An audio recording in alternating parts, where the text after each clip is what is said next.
जय उमा महेश। सखी एक्सपो, जैसा आप सभी लोग जानते हैं कि महिलाओं के लिए, महिलाओं द्वारा और महिला सशक्तिकरण का उद्देश्य लिए एक एक्सपो जो अखिल भारतवर्षीय माहेश्वरी महिला संगठन आप सभी के सामने अपनी महिला अधिकार उत्थान सुरक्षा एवं सशक्तिकरण समिति के अंतर्गत लेकर प्रस्तुत हुई है, उसका मेन एजेंडा क्या है।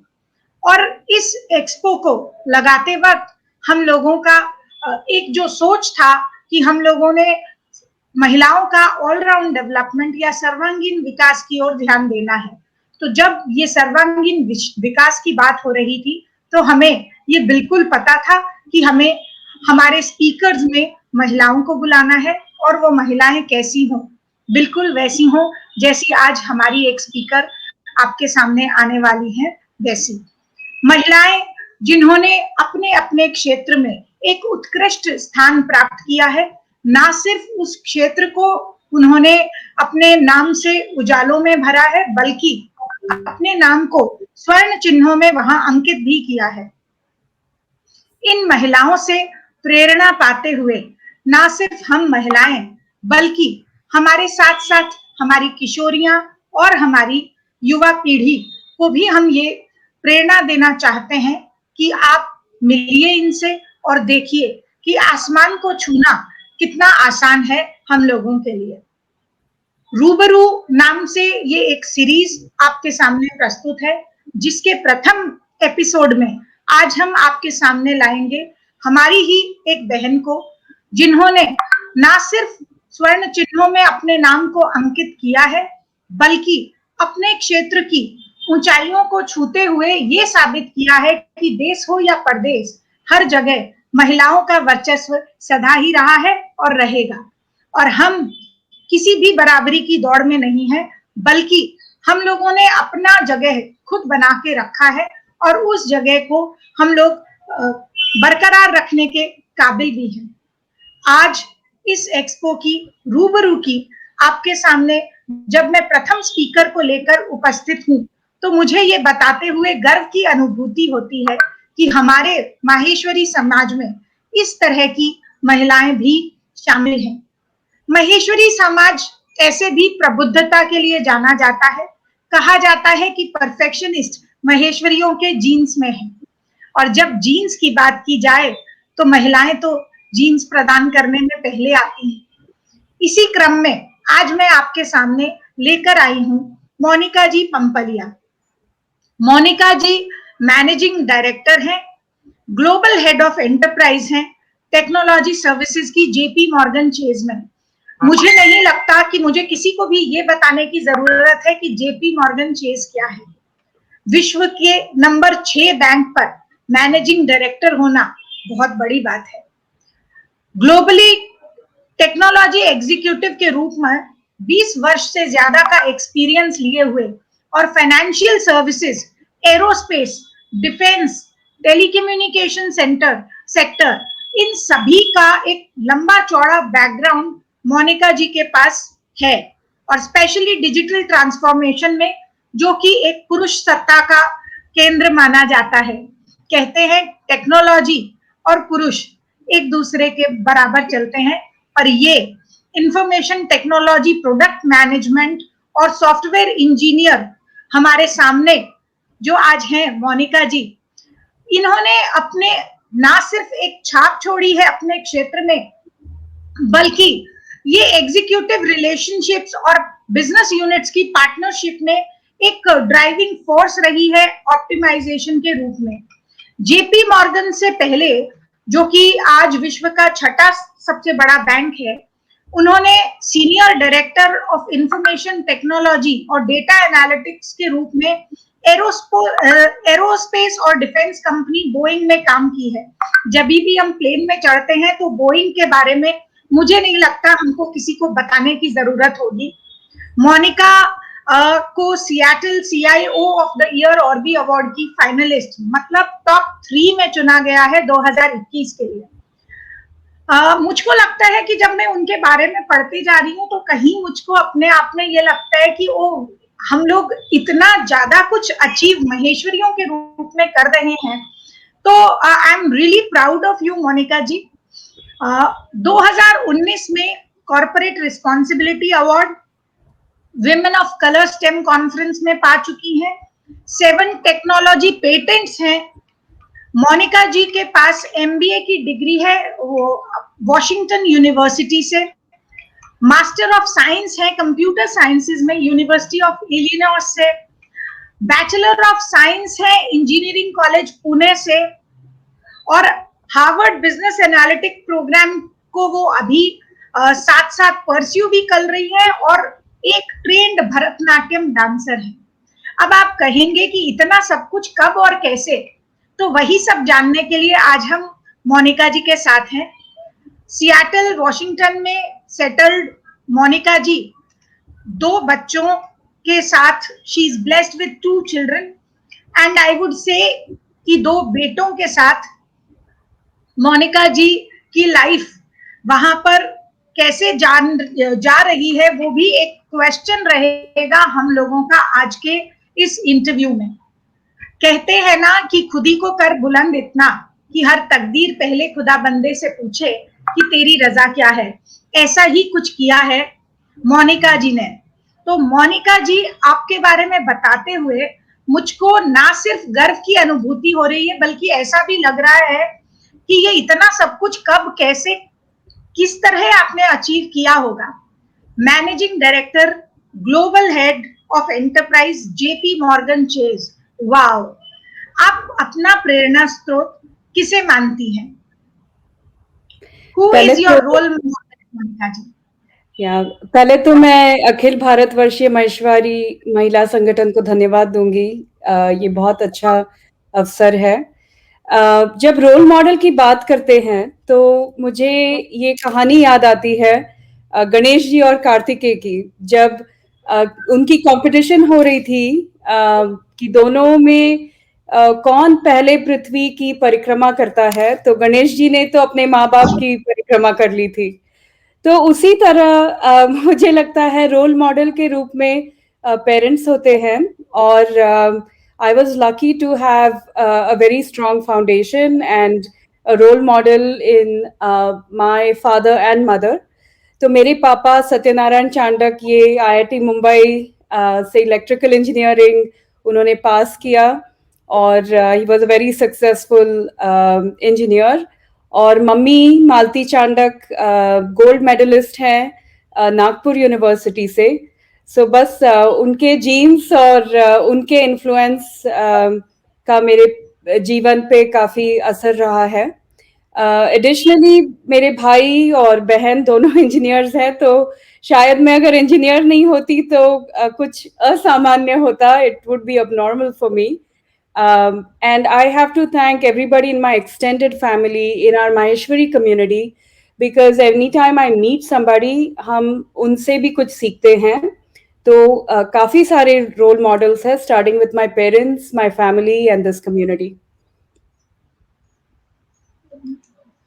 ये रोल मॉडल्स की बात करते हुए अक्सर मतलब महिलाओं के लिए इंजीनियरिंग को एक ऐसी फील्ड माना जाता है, means doctor you can connect कि महिला और डॉक्टर ठीक है कनेक्टेबल है। How about engineering, wasn't it difficult?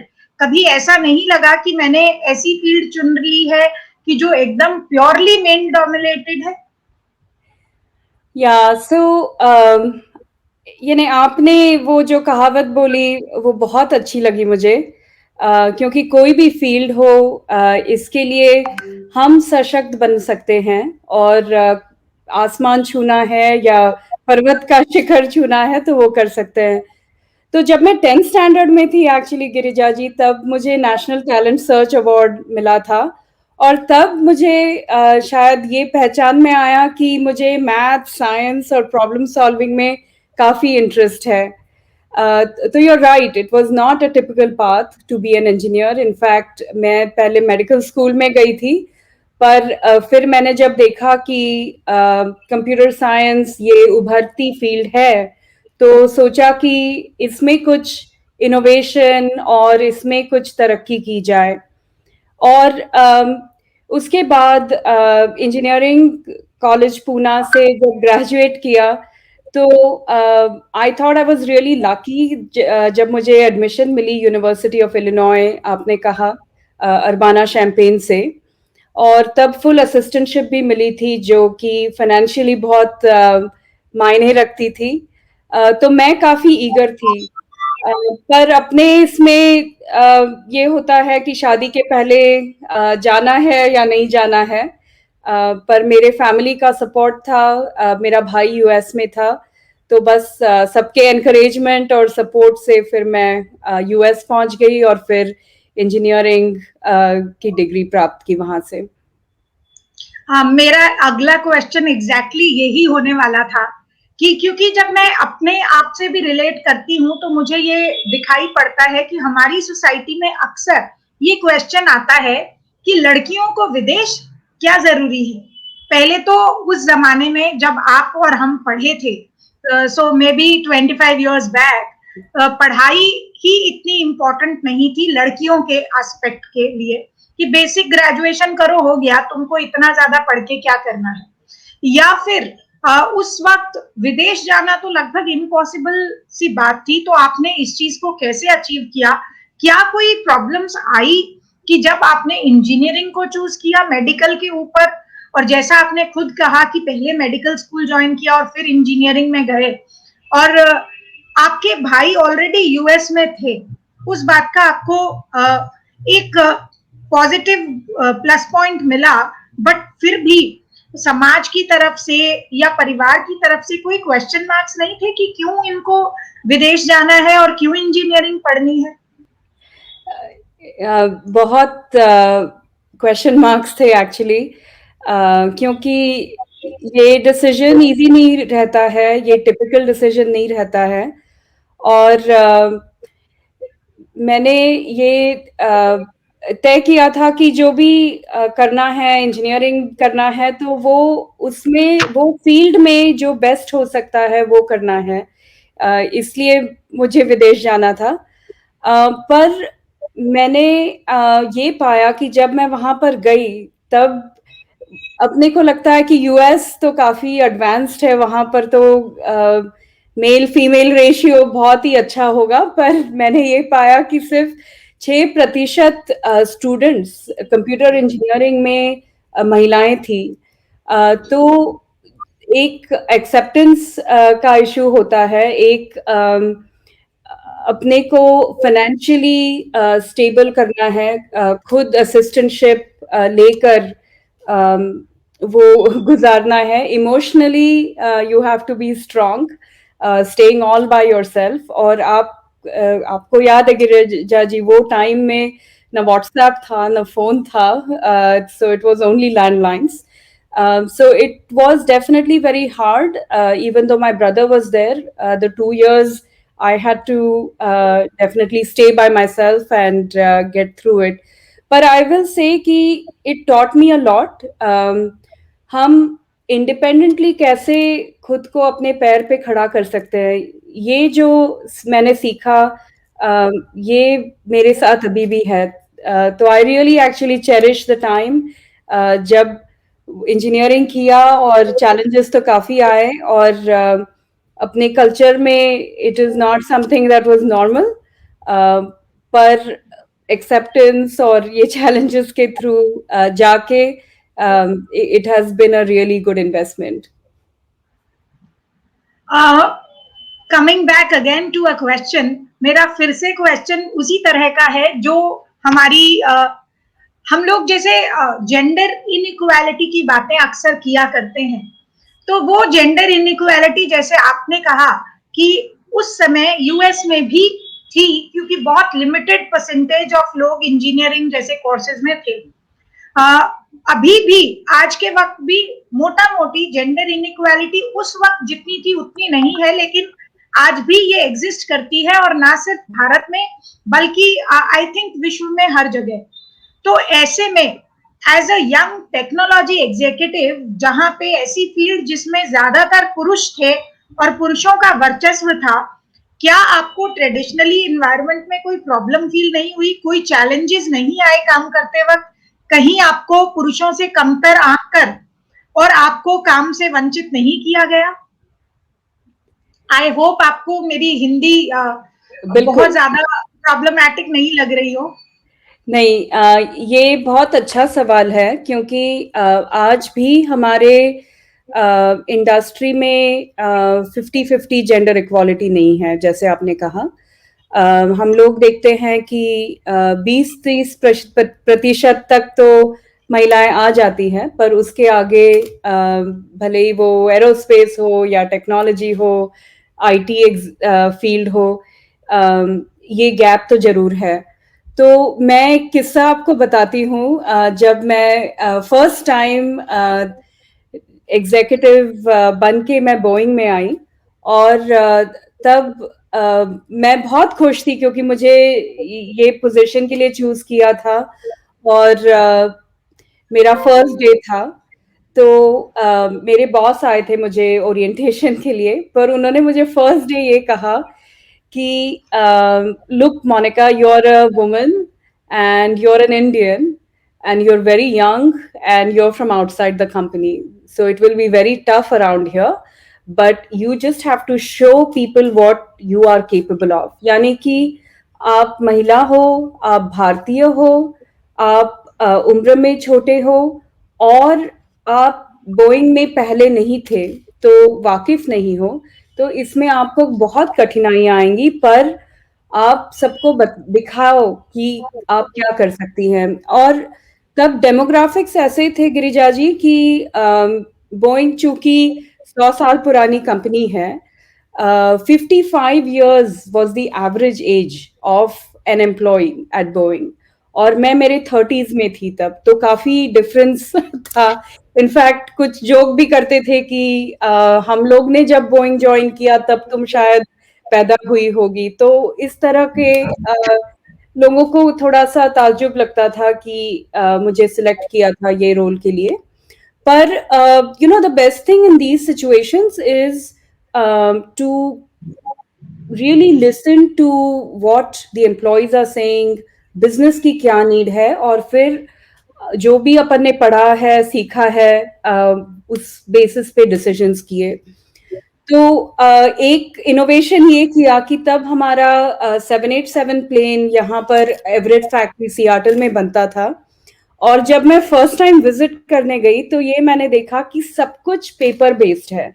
यानी कि हर मैकेनिक प्रिंटर पे जाता है, वो इंस्ट्रक्शंस प्रिंट करता है, फिर वो आता है और फिर वो एयरप्लेन का नेक्स्ट असेंबली में पार्ट जोड़ना है, ड्रिलिंग करना है, वो करता है। तो मैंने फिर जो वाइस प्रेसिडेंट थे वो एयरप्लेन प्रोग्राम के, उनके साथ पार्टनरशिप करके पूरा मोबाइल और 4G टेक्नोलॉजी प्लांट में लाई, जहां पर 50,000 मैकेनिक एक साथ काम करते हैं। और फिर डेल के साथ काम करके टैबलेट्स, यानी कि लोग पेपर पे ना करें पर आईपैड या डेल के टैबलेट्स पे काम करें, और इससे हमारे फैक्ट्री की प्रोडक्टिविटी बहुत अच्छी हो गई। तो इससे सब लोग बहुत खुश हो गए, और इस तरह के कुछ अलग अलग इनोवेशन लाए। तो कभी कभी कोई नया भी आता है कंपनी में, तो कुछ नई आइडियाज लेके आता है, तो इसलिए यानी वो बहुत ही सक्सेसफुल रोल रहा। फिर से एक बार वाव कहने का मन कर रहा है। सो इट इज लाइक कि आपने इतना सब कुछ जब अचीव किया, मतलब एरोप्लेन इंडस्ट्री में, जहां पे लोगों ने कई बार हमारे देश में ऐसी भी महिलाएं हैं जिन्होंने शायद एरोप्लेन में बैठ के भी नहीं देखा हुआ है आज तक भी, और वहीं पे आप हैं जो एरोप्लेन के डिजाइन में अपना इनपुट दे रहे हैं, उसमें इनोवेशंस कर रहे हैं। फिर उसके बाद जेपी मॉर्गन चेज, जो कि लार्जेस्ट फाइनेंशियल सर्विस कंपनी है यूएस की, मतलब इंडिया में काम करने के बाद यूएस, जो कि एक बहुत ब्रॉड स्पेक्ट्रम लिए हुए आपका काम है इन्वेस्टमेंट सर्विसेज में, वेल्थ मैनेजमेंट में, आपको क्या लगता है कि एज अ आपका जो आज का जो रोल है जेपी मॉर्गन चेज में, उसके हिसाब से what is your biggest accomplishment? आज तक आपने सबसे बड़ा क्या अचीव किया है, चाहे वो बोइंग हो, चाहे वो जेपी मॉर्गन हो, चाहे वो आपका इनोवेशंस हो, चाहे वो आपकी फाइनेंशियल सर्विसेज हो, आपकी अब तक की सबसे बड़ी अचीवमेंट क्या रही है, सबसे बड़ी अकम्पलिशमेंट क्या रही है? अचीवमेंट से भी ज्यादा आई वुड स्ट्रेस की अकम्पलिशमेंट क्या रही है? या ये काफ़ी ग्लोबल और कॉम्प्लेक्स सेक्टर्स है। टेलीकम्युनिकेशन या एरोस्पेस या फिर बैंकिंग, जो जेपी मॉर्गन आपने कहा, largest bank in the US. तो I think the biggest accomplishment for any leader is कि आपने क्या रिजल्ट्स वो बिजनेस के लिए अचीव किए हैं और वो किस तरह अचीव किए हैं। और मैं हरदम समझती हूँ कि एम्प्लॉयज खुश रहे और बिजनेस के साथ पार्टनरशिप करके अगर हम इनोवेशंस लाते हैं जिससे कि बिजनेस फास्टर चल सकता है या प्रोडक्टिविटी हो सकती है, तो ये बहुत प्रोग्रेस के लिए इम्पॉर्टेंट है। तो अभी मैं एक एग्जांपल देती हूँ, जो आपने कहा 2021 Seattle CIO of the year और बी अवार्ड फाइनलिस्ट। तो इसमें जेमी डायमंड हमारे सीईओ हैं, और जेमी ने ये जैसे कंपटीशन जैसे रखा है कि ब्यूरोक्रेसी हमको निकालना है। 200 साल पुरानी कंपनी है, बैंक है, बहुत सारे मैनुअल प्रोसेसेस है और बहुत मर्जर्स और एक्विजिशंस हुए हैं ये बैंक में। तो एक जब मैं 2020 में जब मैंने ज्वाइन किया तो मैंने ये पाया कि इतने सारे आईटी सिस्टम्स थे जो कि हम स्टैंडर्डाइज कर सकते हैं और हम एक्सपीरियंस हमारे एम्प्लॉयज का इम्प्रूव कर सकते हैं। और आप जैसे जानते हैं कि कोविड-19 या कोरोना वायरस में it became really important to improve the remote working environment for all employees. JP Morgan में 2,50,000 एम्प्लॉयज हैं, तो हमने एक स्टैंडर्ड सिस्टम रोल आउट किया जिससे कि कोई भी एम्प्लॉय एक पोर्टल के थ्रू अपने सब रिक्वेस्ट फुलफिल कर सकता है। जैसे कि अपने को लैपटॉप चाहिए, जूम अकाउंट चाहिए, अपने को नेटवर्क चाहिए, कोई भी एम्प्लॉय को। तो ये डिप्लॉयमेंट से हमारा एक्सपीरियंस और एम्प्लॉयज को बहुत फायदा मिला। और जो भी जब भी कभी जैसे इंसिडेंट्स आते हैं कि कहीं पावर आउटेज है या नेटवर्क कट गया है, तो वो भी सब रेजोल्यूशंस, हम इंसिडेंट मैनेजमेंट जो बोलते हैं, वो भी पूरा ऑटोमेट किया। तो ये काफी बड़ा रोल आउट था हमारे लिए। It was very successful, it was flawless. और again, as you talked about accomplishments, end of the day it's about getting the business to get better results, and then employees being very happy through the experience they have at the company. Yes, so you have been a achiever all through your life.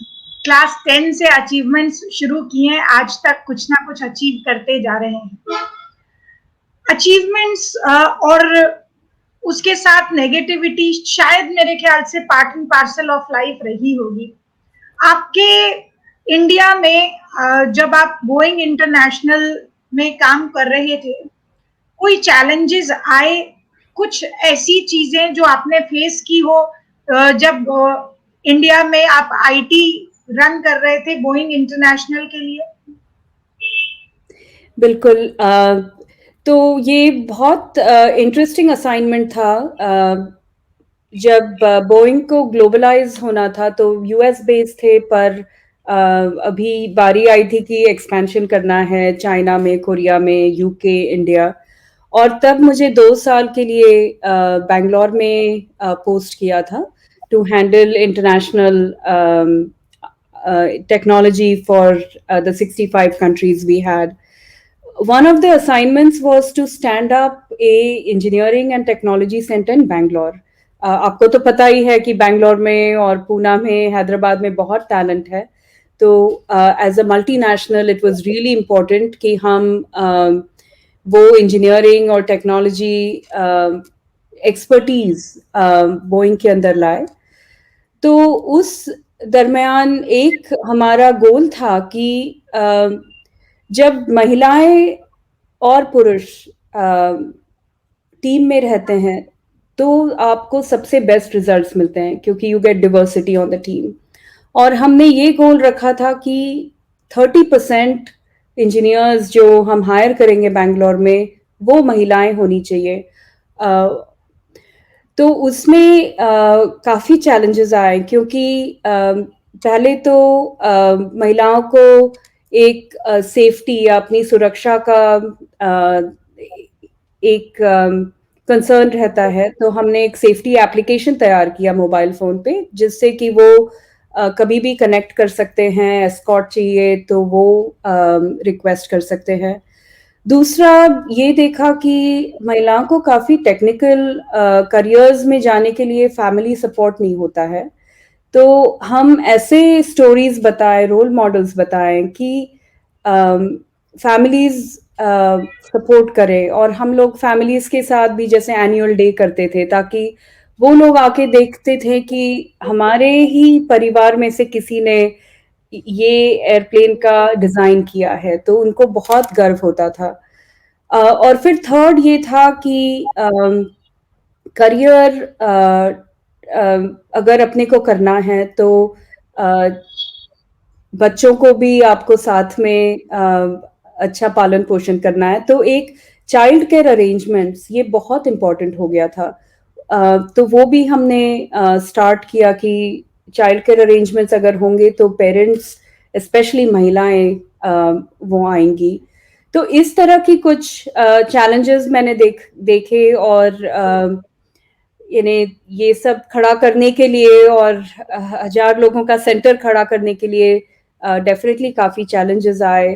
पर अभी you know I feel proud that we have changed the lives of so many people and brought some really good talent in the industry. True that, I would totally agree कि बहुत सारे लोगों की, specially महिलाओं की life में changes लाए हैं। एंड आई एम श्योर हम लोग ये करते भी रहेंगे फ्यूचर में भी, through messages, through inspirational work that you all do, through anything, through anything that we can. इसी उसमें क्वेश्चन में, जैसे आपने अभी कहा कि महिलाओं पर परिवार की जवाबदारी रहती ही है, आप चाहे कितना भी कुछ करो। मैं एक दिन इंदिरा नूई का एक इंटरव्यू सुन रही थी, तो उन्होंने बताया कि मैं जिस दिन प्रेसिडेंट पेप्सिको बनी, मैं घर आई तो मुझको ये मम्मी को बताना चाहती थी कि मैं कुछ अचीव करके आई हूँ। मम्मी ने कहा बाद में बात करेंगे, पहले दूध लेके आ। सो आई थिंक ये बहुतों ने सुना होगा इंसिडेंट, उनका ये इंटरव्यू कईयों ने सुना होगा। So I would want to ask the same thing to you also, कि कभी परिवार और शादी और बच्चे और सोसाइटी और अपना वर्क सबको जगल करते हुए मुश्किल आई, या ये इजी रहा? फैमिली सपोर्ट जब होता है तो काफ़ी चीज़ें इजी हो जाती है। And you know, I've been lucky कि my husband's been very supportive throughout the journey, क्योंकि हम लोग काफ़ी जगह मूव भी हुए हैं। इंडिया थे, फिर यहाँ पर डालस में थे, सियाटल में थे, बैंगलोर के लिए 2 साल असाइनमेंट के लिए हम लोग गए थे। और बच्चों का in end of the day you are still a mom. तो यस, अभी मैं आपको बता रही थी, मेरे बच्चे की कल एसीटी एग्जाम है, तो अभी हम वही देख रहे थे कि is he prepared, bag pack है क्या, कल 8 बजे ड्रॉप करना है। So end of the day, you still have a role as a mom, as a wife, and you have to juggle that with your professional life. But I think that's what makes it interesting. That's what makes our lives so interesting when you have different roles. I think that from a challenge perspective, ये होता है कि you just have to stay very organised, क्योंकि सबका full potential, सबको जो करना है घर में, they should get a platform for that. And I am lucky that both my children are very self motivated, तो उनको ऐसे बहुत लगता है कि कुछ जीतना है या कुछ ऊंचाई उनको भी टच करना है। और बस मैं ये चाहती हूँ कि I can provide the resources and the support that they need. But to your point, end of the day, you have to play all roles and hopefully do a decent job at all of them. बिल्कुल, हम लोगों ने, जैसा मैंने initially जब मैंने शुरू किया तब भी कहा कि हमारे इस एक्सपो का उद्देश्य भी यही है। आज आपको सबसे पहले स्पीकर के रूप में चुनने का उद्देश्य भी यही था कि जब हम फाइनेंशियल इंडिपेंडेंस के लिए एक एक्सपो ऑर्गेनाइज कर रहे हैं, तो क्यों ना एक फाइनेंस एक्सपर्ट को ही सबसे पहले चुना जाए स्पीकर के रूप में। तो इसी तरह जब हम सर्वांगीण विकास की बात करते हैं, holistic development of a personality की बात करते हैं, तो it is not always just family, just taking care of your children, just doing business yourself. मतलब it has to be a combined package. ये कंप्लीट पैकेज होना जरूरी है, जहां आप खुद के लिए भी जीते हो, अपनी आर्थिक स्वतंत्रता के लिए भी जीते हो, अपनी परिवार के लिए भी जीते हो, अपने बच्चों के लिए भी, और ऑफ कोर्स आप लोगों के जैसे पेरेंट्स जिनके सुपर अचीवर जो खुद हों, तो उनके बच्चों पर शायद थोड़ा एक्स्ट्रा स्ट्रेस रहता ही होगा कि हमें भी सुपर मोटिवेटेड रहना है, और अगर इफ नॉट मम्मी के बराबर, पर एटलीस्ट वहां कुछ ऊंचाइयां तो हमें भी छूनी ही है। तो इसी क्रम में जब मैं आपका बायो पढ़ रही थी, आपका सीवी पढ़ रही थी, तो मैंने ध्यान दिया कि आप भरतनाट्यम की ट्रेंड डांसर हैं, और ना सिर्फ ट्रेंड डांसर बल्कि एक अच्छी खासी ऊंचाई उसमें भी आपने हासिल की है, जो हर कोई नहीं कर सकता, with so many things going on in their lives. जब इतनी सारी चीजें हो रही थी, आपको भरतनाट्यम के लिए भी समय मिला, और आपने कैसे किया कि इसको आपने एक क्वेश्चन के रूप में, मतलब एक ट्रेनिंग के रूप में, एक पार्ट ऑफ लाइफ के रूप में चुना। अरंगेत्रम जिसे कहते हैं, मतलब ये क्या है, इसकी detail. I am also a Kathak dancer, but Bharatanatyam, Arangetram, I think it is a difficult thing to do. So it's great to hear you're also a dancer, so you relate to this कि हम जब कुछ हॉबी परस्यू करते हैं, चाहे वो hobby singing हो, dancing हो, आर्ट हो, तो हमें एक अलग प्लेजर मिलता है और एक सेटिस्फैक्शन मिलता है। तो मुझे बचपन से ही डांस करने का बहुत शौक था, और मैंने बचपन में 3-4 साल सीखा था, पर मैं अरंगेत्रम तब नहीं कर पाई थी, 10th वगैरह था। तो जब मैं कैंसस में आई तो मुझे बहुत अच्छी गुरु मिली। Actually she is also Maheshwari, Shrimati Ritu ji Daga, Ahmedabad से। तो 7 साल मैंने उनके अंडर ट्रेनिंग ली, और एक प्रेगनेंसी के लिए ब्रेक भी लिया था बीच में, पर इन्हें उनके जैसा गुरु मिलना, और फिर ऐसा मौका कब आएगा कि मैं अरंगेत्रम कर पाऊंगी, तो फिर वो किया। उस टाइम ये भी चल रहा था कि मुझे एमबीए करना था, और मैं एग्जीक्यूटिव एमबीए भी परस्यू कर रही थी। तो तब एक बहुत अच्छा सपोर्ट मिला मेरे इन लॉज से। सो जो नागपुर में मम्मी जी पापा जी थे, वो आए थे कैंसस, वो हमारे साथ रहे, उन्होंने बहुत अच्छा सपोर्ट दिया, क्योंकि तब मेरा लड़का 2 साल का था, और इसलिए मैं ये सब कर पाई। आई ऑल्सो थिंक फिटनेस बहुत इम्पोर्टेंट होता है। हम लोग काम में काफ़ी गुज जाते हैं, तो डांस के ज़रिए एक फिटनेस एस्पेक्ट भी आ जाता है, और दूसरा ये है कि उससे फ्रेंड्स बनते हैं।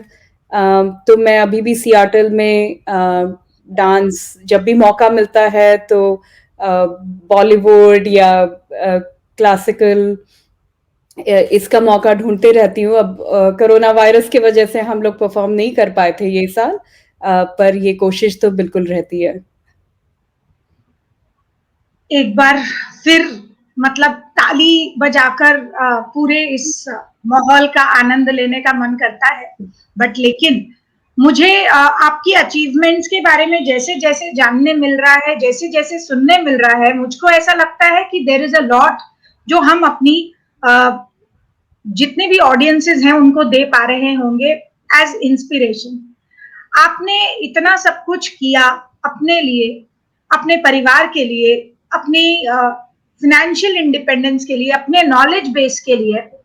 मेरे लिए फाइनेंशियल इंडिपेंडेंस से भी ज्यादा एक महिला की इंटेलिजेंस बहुत इंपॉर्टेंस रखती है। पर्सनली मेरा ये अपना माइंडसेट है। बट आपने जिस तरह माइंडफुलनेस के साथ सारा चीजों को समेटा है, विच इज लाइक काबिले तारीफ। तो जब हम इस काबिले तारीफ बात की चर्चा यहाँ कर रहे हैं, कभी आपको ऐसा लगा कि आपके 2 बेटे हैं, अगर एक बेटी भी होती तो आप उसे क्या बताना चाहती? वही चीज आज अगर आप हमारी साथ जुड़े हुए विजिटर्स के रूप में जो महिलाएं हैं उनको कोई संदेश देना चाहेंगी जो वो अपनी बेटियों को ले जाके दे सके, या जो किशोरियां आज हमारे साथ जुड़ी हैं उनको देना चाहेंगी, या मेरी जैसी माओ को जिनकी यंग डॉटर्स हैं उनको देना चाहेंगी? How important is education for anybody. कोई भी आदमी इम्पोर्टेंस कितनी दे एजुकेशन को, कितनी होलिस्टिक डेवलपमेंट को, किस तरह इस चीज को बैलेंस किया जाए, इस बारे में आपका कोई संदेश जो हम आपसे सुनना चाहेंगे? क्योंकि आपने भी कहा और हम अक्सर देखते भी हैं कि इस तरह की कोई भी अपॉर्चुनिटी जब भी लड़कियों को मिल रही है तो ना सिर्फ पेरेंट्स बल्कि समाज भी उसमें अपने इनपुट्स दिए बिना नहीं रहता है। तो आप इन लड़कियों को, इन किशोरियों को, उनकी मदर्स को और समाज को कोई संदेश देना चाहेंगी अपने मैसेज के थ्रू कि जो आपने एक्सपीरियंस किया उसके बेसिस पे कि विदेश में जाकर अपने आप को सेटल करना, अपनी जड़ें जमाना, अपने आप को स्थापित करना, और वो भी एक पुरुषवादी समाज में जहां पर पुरुषों का वर्चस्व रहा हो। मेरा क्वेश्चन थोड़ा लंबा है बट लेकिन इसका जवाब मैं चाहूंगी कि आप ऐसा दें कि जो एक मनों पे छाप छोड़ के जाए और शायद हम और मोनिका तैयार कर सकें अपने समाज से। आपने बहुत अच्छी बात कही है इंटेलिजेंस और एजुकेशन के बारे में, क्योंकि अब ये विद्या और एजुकेशन के थ्रू काफ़ी दरवाजे खुल जाते हैं जो हम सोचते भी नहीं हैं। तो मैं ये कहूँगी सब महिलाओं के लिए, किशोरियों के लिए, माँओं के लिए कि आप ऊंचे-ऊंचे ख्वाब देखो, ऊंचे-ऊंचे ख्वाब देखो, जैसे ऊंचे उड़ान भरो, और ये सब अपने फैमिली और वैल्यूज और कल्चर के बेसिस पे होना चाहिए जो हम ना भूलें। तो जैसे हम लोग कहते हैं कि dream big, fly high, but stay grounded with all your values. और मैं ये समझती हूँ कि हमारी यंगर जनरेशन बहुत हमसे भी स्मार्ट होगी और हमसे भी आगे बढ़ेगी। तो इसके लिए मैं बहुत एक्साइटेड हूँ जो हमारी किशोरियाँ हैं उनके लिए। तो यही कहूँगी कि बस ऊंचे-ऊंचे ख्वाब देखो और ऊंची-ऊंची उड़ानें भरो। बिल्कुल, और आपको देखकर, आपकी शख्सियत को देखकर कोई भी ये अंदाजा लगा सकता है कि अमेरिका, सियाटल में सेटल्ड, साड़ी में सजी मोनिका हमारे साथ सियाटल से बातें कर रही हैं, मैनेजिंग डायरेक्टर का पद संभाले हुए वर्ल्ड के सबसे बड़े बैंक्स में 6 नंबर पर रहते हुए। तो आप समझ सकते हैं कि ग्राउंडेड रहना कितना इम्पोर्टेंट है, और अपनी जड़ों से जुड़े हुए रहकर अमेरिका में अपने लिए जगह बनाने वाली, जिसको एक प्रोग्रेसिव देश कहा जाता है, एक प्रोग्रेसिव समाज कहा जाता है, वहां पर भी अपने आप को सेटल करने में आए हुए चैलेंजेस को डिस्कस करते हुए आज मोनिका जी से ना सिर्फ हमने बहुत कुछ सीखा बल्कि बहुत कुछ समझा। और शायद ये बात हमारी बहनों को एकदम क्लियर हो गई होगी कि कोई कुछ भी कहे, परिवार इम्पोर्टेंट है, बहुत इम्पोर्टेंट है, लेकिन साथ साथ विद्या भी बहुत इम्पोर्टेंट है। ये बात कभी ना सोची जाए कि सिर्फ संस्कार या सिर्फ परिवार बल्कि परिवार और संस्कारों के साथ अगर विद्या को जोड़ दिया जाए तो वो मल्टीप्लाइंग इफेक्ट देती है, एडिशन वाला इफेक्ट नहीं।